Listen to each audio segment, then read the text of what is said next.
The scene opened at the National Mall in Washington, D.C., the Washington Monument standing tall against a bright skyline. Beneath the fluttering flags, Diana and Steve sat together on a stone bench. She watched him quietly, sensing the shift before he spoke. His hand pressed against his temple, his brow furrowed as though fighting something invisible. The headache, he claimed, was nothing, just the absence of coffee, of routine. But Diana knew better.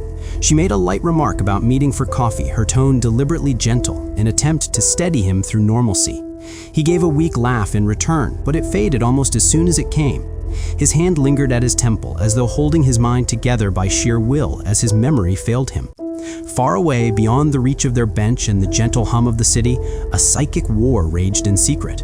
Dr. Psycho pushed deeper into Steve's consciousness, demanding more power from the angler. Steve collapsed suddenly, his body going limp as he fell into Diana's arms. His words came haltingly, fragmented, as he tried to explain who was doing this to him, but all he could muster was that they were here. Suddenly, a gigantic hand rose from the ground, tearing through stone and marble, and then another. Giganta rose from the ground, her form swelling to its full height, the tremor scattering those too slow to flee. Her ascent was no accident. The witch Circe had seen to that. Seated calmly among the pigeons, she guided the spell that stirred the buried malice beneath the capital, channeling its power into the giant's awakening. It was not faith that moved her, but precision. Circe's craft ensured Giganta's strength would strike at its peak, swift, theatrical, and absolute. That day, the witch did not seek victory for herself. She merely ensured that Wonder Woman would face the blow exactly as intended. Diana did not hesitate. With no time to rest or consider, the Amazon steeled herself for the fight. Giganta swung her massive fist downward, shattering the ground as Wonder Woman dodged the blow, the shockwave rippling through the plaza. The Amazon leapt aside, dust swirling around her boots, as she called out, reminding her opponent that this was not the first time they had fought. She urged Giganta to concede and avoid inevitable defeat, but Giganta would not be swayed. To her, compassion was weakness, and words were weapons too soft to wound. They believed they were beyond civility, two creatures of instinct bound by violence and the inevitability of conflict. Wonder Woman moved with precision born not from impulse, but from instinct. Violence was never her desire, only necessity. She vaulted high into the air. Her body spun as she threw her lasso around the giant's neck and gracefully flipped over the Leviathan's head. Her intent was not destruction, but balance. To bring the giant down and end the conflict swiftly, with mercy. As she was about to bring her down, Silver Swan dove out of the clouds. In a blinding instant, she struck, colliding with Diana mid-maneuver. The collision hurled Wonder Woman through the air and into the stone face of the Washington Monument, the impact shattering marble. She begged Diana to stop, to run away with her, promising they could escape together, that things could be better if only she would listen. But Diana told Silver Swan to take her hands off her, her tone carrying the authority of a warrior and the compassion of a friend. Swan's desperation turned to rage. She screamed that Diana did not understand, that something greater, something terrible was coming. But before she could say more, Diana struck back. Her fist met metal and flesh in one motion, a sharp, decisive blow that sent Silver Swan reeling. Silver Swan's attack faltered, but the plan was never for her to defeat Wonder Woman. It was to distract her, to leave her open for Giganta's attack. A strike of that magnitude would have ended most who called themselves super, but not her. Her survival had been anticipated. The plan accounted for the Amazon's resilience. Bruised, bloodied, yet unbroken, she lived, and that was enough. They had counted on her conflict, the pull between the warrior's instinct and the oath of compassion that governed her every motion. Even wounded, she would turn her strength toward mercy. She always did. That hesitation, that fleeting pause to comfort the fallen, became the opening. Through the triangle's psychic tether, Dr. Psycho reached into her mind and whispered one simple command. Stand still. And so while Wonder Woman knelt beside the broken swan, Giganta moved. Circe's enchantments amplified her strength beyond mortal bounds, granting her the power to wrench the Washington Monument from its foundation. 150 years of marble and memory torn free from the earth. 8,000 tons raised in service of divine cruelty. And as planned, Giganta brought it crashing down upon the Woman of Wonder. Reports confirmed the monument's collapse. The blow was total. The silence that followed was sublime. But such victories were never without cost.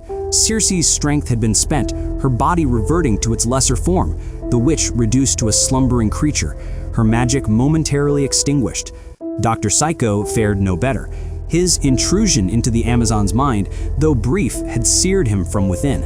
A single glimpse into her mental defenses was enough to fracture his formidable psyche. Giganta, to her credit, remained upright, though barely. The triumph had taxed even her monstrous frame. Her breaths came ragged, her muscles trembling, the first signs of collapse creeping beneath her skin. And beneath the rubble, Silver Swan lay silent. Her part was complete, her sacrifice fulfilling its purpose.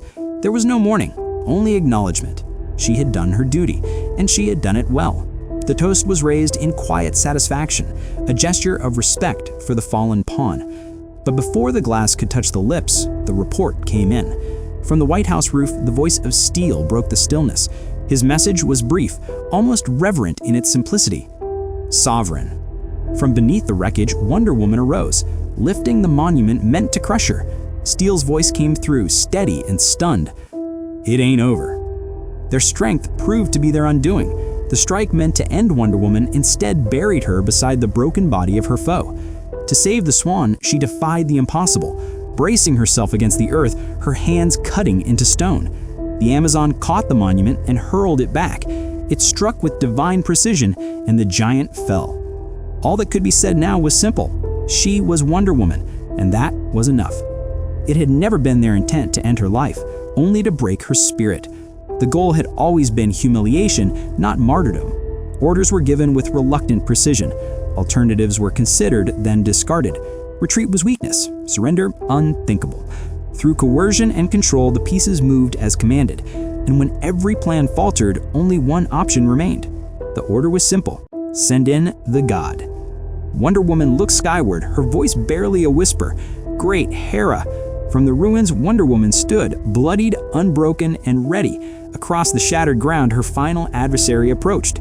Grail, daughter of Darkseid, a being born not to serve, but to rule. Two legacies faced one another, god and warrior, fear and faith, the air between them heavy with inevitability. No words of peace, no gestures of mercy, only recognition, and the promise of a battle worthy of the gods. Grail approached, her weapon gleaming with quiet menace, the air around her still and cold. Wonder Woman stood weaponless. The daughter of Darkseid regarded her rival with calculated amusement, confident in her power, almost pitying. Face to face, the god-born adversaries measured one another in silence. No more words of warning, only the calm before the storm, and the promise that blood would soon follow. The clash between Wonder Woman and Grail was less a battle and more a storm, sudden, merciless, and divine. Each blow cracked the air like thunder. Each parry split the ground beneath them. Wonder Woman fought with precision, every movement shaped by discipline and purpose. Grail met her with the fury of a god's child, unrestrained, raw, her strikes heavy enough to shake the monuments that framed their war. Flesh tore, blood fell. The dust of the mall rose around them like mist, shrouding their struggle from mortal sight. From afar, the world invented its own version of events. Senators swore they had watched the fight from their balconies. Generals claimed to have heard the tremors miles away. Even the president would later twist the truth into spectacle, calling it the savage beauty of womanhood. But the truth was quieter and far more sacred. By the time the first eyewitnesses arrived, the mall was empty save for ruin and silence. Only the scars in the earth told the story of what had taken place. And though the world would remember it as a legend, only they would ever know the truth of what it had cost.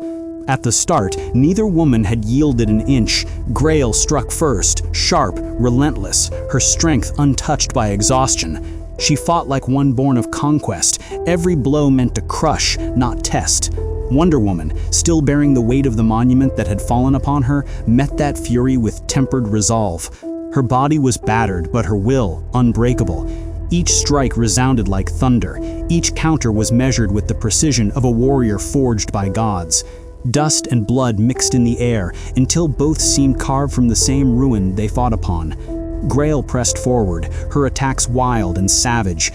Diana endured, adapting, rising from disadvantage as she had so many times before. For her, struggle was no setback, it was tradition, and in every hit she took there was calculation. In every fall, preparation to rise stronger. For Wonder Woman did not fear fighting from behind, she welcomed it, to know exactly how much of her soul she would need to burn to win. By then, the contest had shifted beyond strength. It had become a matter of will. Both women fought past the limits of flesh, their endurance tested to breaking. The air trembled with each impact, skin split, bones groaned, muscles tore and reknit under divine strain. Neither would allow the other to rise above her. Pain became their language, every blow a sentence, every gasp a vow to endure longer than the other.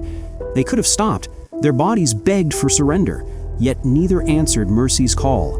Even as exhaustion clouded their sight, even as the taste of blood filled their mouths, they pressed on. And when reason itself began to fade, when the fight should have ended, they did the only thing left to them. They fought on.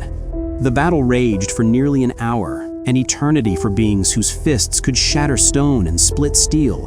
When it ended, Wonder Woman was on her knees, her body bloodied, her spirit yet unbroken. Grail stood over her, blade raised high, her voice thick with triumph and scorn. She mocked the Amazon's divinity, calling her nothing but dirt, a creature of the earth destined to crawl. But Diana, even in ruin, defied her. With blood on her lips and dust in her lungs, she whispered a single correction, not dirt, but clay. A reminder of her creation, of the divine breath that had given that clay life. And when Grail brought her blade down, she met not a broken woman, but something eternal. Diana's arms shot up, her bracer shattering the strike in a burst of divine light. It would have ended differently with any other hero, but she was never merely that. She was Wonder Woman, and where others might have found despair, she found something far greater: hope. Grail's voice rose like thunder, her rage unbound. She screamed at Diana to accept defeat, to acknowledge her worthlessness and die. But Diana, bloodied and defiant, rose from the dust. The earth trembled beneath her as she met divinity with defiance. Grail's blade descended, but Wonder Woman met it with her fist, a single, resounding strike that shattered silence and sent the god's head snapping back. The clash of gods had been told 1,000 times, of might determining destiny, of strength shaping fate, yet this moment was older still. For the oldest story ever told was not about gods or conquest. It was the tale whispered from mother to daughter across generations, the story of a woman struck down and how she rose again. Wonder Woman stood amidst the wreckage, rain cascading over the blood and dust that clung to her armor. Around her lay the fallen, the Doctor, the Triangle, the Witch, the Swan, the Giant, the God. She had faced them all and triumphed. Each battle had taken something from her, strength, blood, breath, yet none had broken her. The storm above seemed to recognize her defiance, its thunder a solemn salute to the warrior who had refused to yield. She looked to the sky, weary but unbowed. The war was done. She had given everything. But the illusion of victory was a fragile thing. For as she fell to one knee, as her breath slowed and the world began to quiet, the truth stirred beneath the surface. She had let them believe it was over. The clever girl. And as her enemies dared to think themselves safe once more, they failed to see the truth behind her exhaustion, that she was already preparing for what came next. Dear God, what fools they were.